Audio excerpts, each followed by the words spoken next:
हाँ, तो हमारी प्रिय छात्र छात्राओं, आप लोग कैसे हैं? हमें उम्मीद है कि आप लोग अच्छे ही होंगे और आपकी पढ़ाई अच्छी ही चलती होगी। आप 12th की तैयारी कर रहे हैं और इस तैयारी को रफ्तार देने के लिए कुछ कॉपरेट हम देने आए हैं। उस कॉपरेट को एक्सेप्ट करके मेरे वीडियो को कम से कम 15 मिनट आधा घंटा निकाल करके पर डे ज़रूर देखें। और आपकी वीडियो आपको मेरा वीडियो लगभग 7 बजे समय शाम में मिल जाती है। और ये याद रखेंगे माय डियर्स, आज मैं हिस्ट्री को लेके आया हूँ 12th क्लास का इतिहास। 5 यात्रियों के नज़रिए यानी 5 नंबर लेसन नंबर 5 है, यात्रियों के नज़रिए समाज के बारे में उनकी समझ। तो आइए माय डियर्स, पहला क्वेश्चन है आपका। पहला क्वेश्चन मैंने लिया है, इंडिका के लेखक कौन है? तो आप जानते हैं ये प्रसिद्ध क्वेश्चन है, मेगास्थनीज है। कौन है?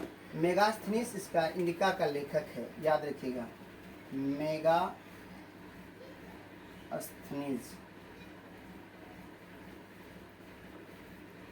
मेगास्थनीज नाम से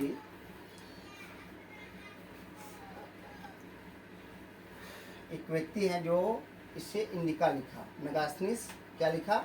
इंडिका लिखा। अब आइए, अल्बुनी किसके साथ भारत आया था? तो माय डियर्स, अल्बुनी जो आया था महमूद गजनी के साथ आया था। किसके आया था? महमूद गजनी। महमूद गजनी के साथ कहाँ आया था? भारत आए थे। गुप्त काल में कौन चीनी यात्री भारत आया था? गुप्त काल में कौन चीनी यात्री भारत आया था? फहायान आया था। कौन आया था? फहायान। फहायान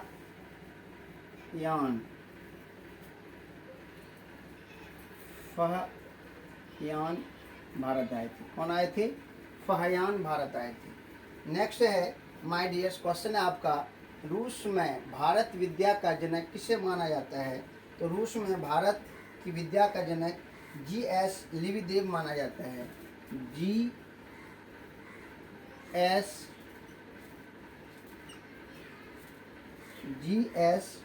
लिविदेव। जी.एस. लिविदेव। जी.एस. लिविदेव माना जाता है। कौन माना जाता है? जी.एस. लिविदेव माना जाता है। माय डियर्स, इब्न बतूता ने अपनी यात्रा का विवरण किस भाषा में लिखा था? इब्न बतूता अरबी भाषा में लिखा था। कौन सा भाषा में लिखा था? अरबी भाषा में। अरबी भाषा में। इब्न बतूता किस देश का निवासी था? आप जानते हैं my dear, Ibn Battuta Morocco के निवासी थे। कहाँ के थे? मोरक्को के थे। तो इब्न बतूता मोरक्को के निवासी थे। मोरक्को, ये मोरक्को देश के निवासी थे। इब्न बतूता किस सुल्तान के शासनकाल में भारत आया था? महमूद बिन तुगलक। महमूद बिन तुगलक। महमूद या मोहम्मद बिन तुगलक। मोहम्मद बिन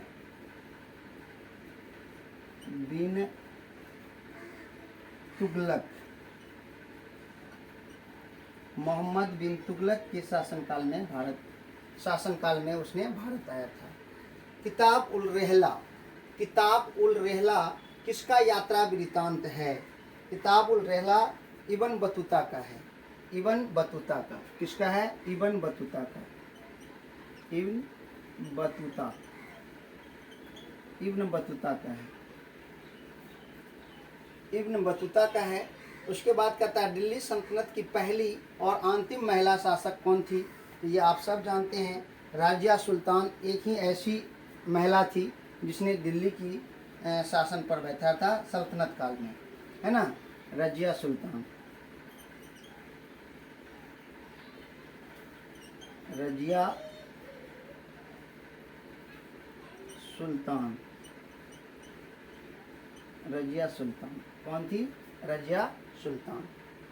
नेक्स्ट है तहकीक ए हिंद में किसका यात्रा वृत्तांत लिखा गया है? तो तहकीक ए हिंद में किसका यात्रा वृत्तांत लिखा गया माय डियर्स? अल ब्रूनी का। अल ब्रूनी का। अल ब्रूनी। अल ब्रूनी का याद रखिएगा, अल ब्रूनी का लिखा गया है। कैप्टन आगे कहता है, कैप्टन हॉकिंस किस मुगल शासक के दरबार में आया था? ये जहांगीर के शासनकाल में आए थे। किसके शासनकाल में आए थे? जहांगीर के शासनकाल में आए थे। जहांगीर के शासनकाल में आए थे। निकोली कॉन्टी किस शासक के कार्यकाल में आया था? निकोली कॉन्टी किसके शासनकाल में आया था? देवराय प्रथम। देवराय प्रथम। देवराय प्रथम। देवराय प्रथम के शासनकाल में आया था। मेगास्थनीस किस देश के रहने वाला था? यूनान के रहने वाला था। कहाँ के रहने वाला था? यूनान के रहने वाला था। यूनान के रहने वाला था। यूनान के रहने वाला था। अपनासी निकेतन कौन था? अपनासी निकेतन एक व्यापारी था। व्यापारी। व्यापारी था। व्यापारी था। याद रखिएगा, अपनासी निकेतन कौन थे? एक व्यापारी थे। और वास्को डी गामा कब भारत आए? तो पहले माय डियर्स इसके वास्को डी गामा के विषय में आप जानिए। वास्को डी गामा साहब भारत के समुद्री यात्रा की खोज की। समुंदर के होते हुए रास्ता खोजा। किसने? वास्को डी गामा ने। वास्को डी गामा 17 मई 1498 को 17 मई 1498 को भारत पहुंचा। भारत कहाँ पहुंचा? तो कालीकट, केरल के कालीकट बंदरगाह पर आकर के उसने पहुंचा। और उसके जो कॉपरेट किए, उसकी जो सहायता किए, तो अब्दुल माजिद नाम से एक व्यापारी था जो उसकी सहायता किया और वह भारत तक पहुंच गए।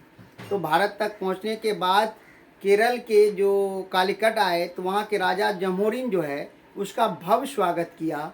और जमोरिन स्वागत किया, उसके बाद वह यानी कि कुछ दिन वहाँ रहे, केरल में रहे। केरल में तो इम्पोर्टेंट जो भी मसाला वगैरह था, क्योंकि केरल को जानते ही मसालों की रानी कहा जाता है, वहाँ के जितने भी मसाले वगैरह इम्पोर्टेंट सामान थे उसने खरीदा और वो लेकर के अपने देश को गए और कई गुना मुनाफे पर उसे बेचा और बेच करके उसने पैसा कमाया।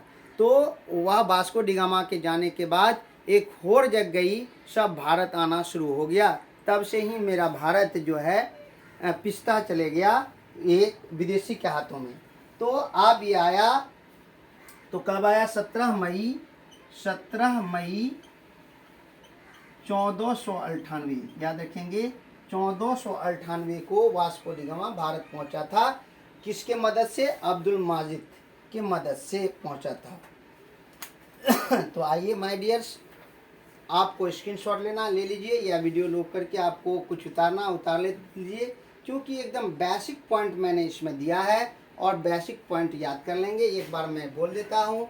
इंडिका के लेखक कौन थे? मेगास्थनीस था। अल ब्रूनी किसके साथ भारत आया था? महमूद गजनी के साथ आया था। गुप्त काल में कौन चीनी यात्री भारत आया था? तो फाहियान आए थे।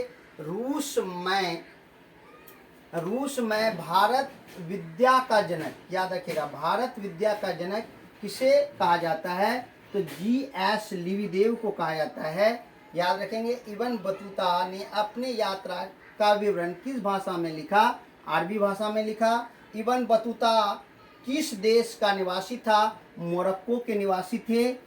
याद रखेंगे माय डियर्स। इब्न बतूता किस सुल्तान के शासन काल में भारत आया? तो मोहम्मद बिन तुगलक के शासन काल में आए। किताब उल रहला में किसका यात्रा वृत्तांत मिलता है? तो इब्न बतूता का मिलता है। दिल्ली सल्तनत की पहली और अंतिम महिला शासक कौन थी? रजिया सुल्तान थी। तहकीक ए हिंद में किसका यात्रा वृत्तांत लिखा है? अल ब्रूनी का लिखा है। कैप्टन हॉकिंस किस मुगल शासक के दरबार में भारत आया था? तो जहांगीर के दरबार में आया था। जहांगीर का शासनकाल था तभी ही आया था। निकोलो कॉन्टी किस शासक के कार्य में भारत आए थे? देवराय प्रथम के शासनकाल में भारत आए थे। मेगास्थनीज की देश का रहने वाला था, तो यूनान के रहने वाला था। अफनासी निकेतन कौन था? एक व्यापारी था। वास्को डिगामा भारत कब पहुंचा? तो 23 मई 1498 को उसने भारत पहुंचा। 23 मई 1498 ईस्वी। तो ये पुर्तगाली थे, याद रखेंगे, ये पुर्तगाली थे और पेशे से ये नाविक थे। पेशे से क्या थे माय डियर्स? नाविक थे। और चलिए आप समझ गए होंगे। इसी के साथ मैं अपनी वाणी को विराम देता हूँ। जय हिंद, जय भारत। खूब पढ़ें, खूब खाएं, खूब मस्त रहें।